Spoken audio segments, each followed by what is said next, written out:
chạy đi nhau mà đi bảo lại lộn một em cái lộn giùm hả? Buộc nha.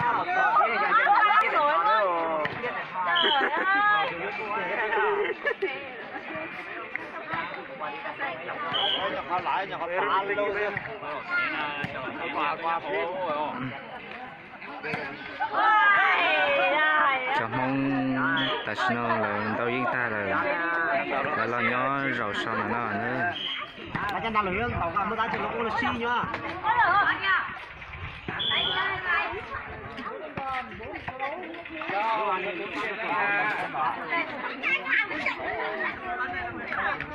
Bớt út ha. Bỏ rồi.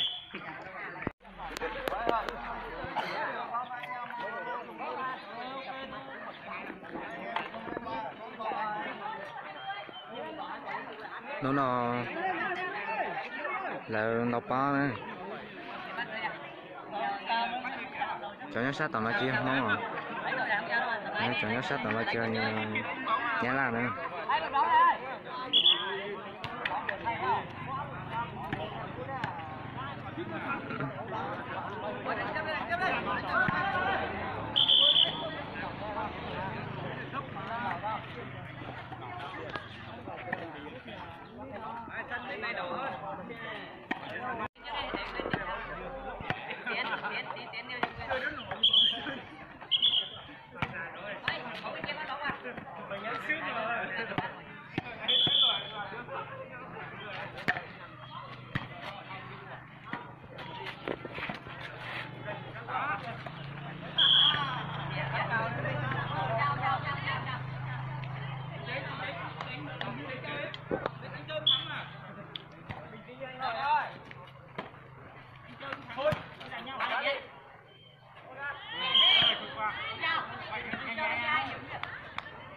Chả cú sắp là nữa, tới sẽ lại chồng một xíu nó khó được cả nữa.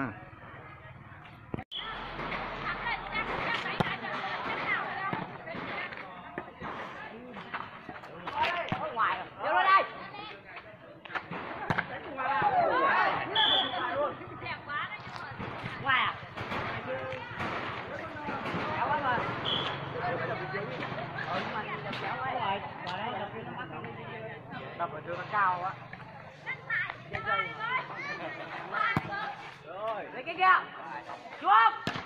Hay quá à, trời ơi.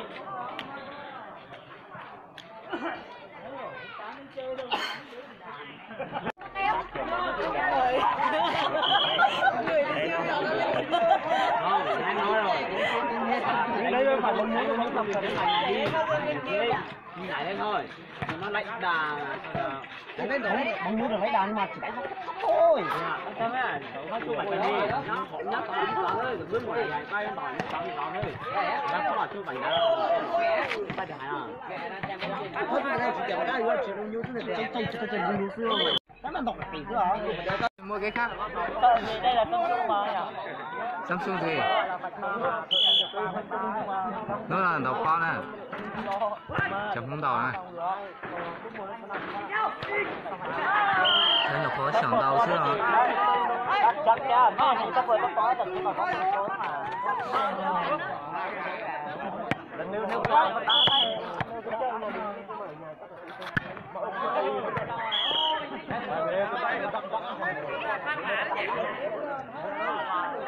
Nó là đầu con nè. Sẽ là xe hả? Bây giờ đầu ta là để nó cho lại chọn tao là nữa.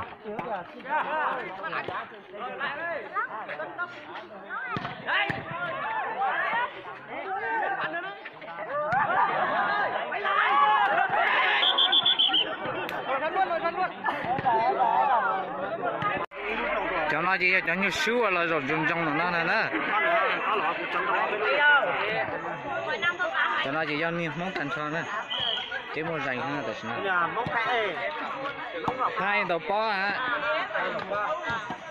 Hai chỉ có một ban nè nè. Dạ, chỉ có một ban nè lấy từ chỉ có một ban nè trả tiền nè.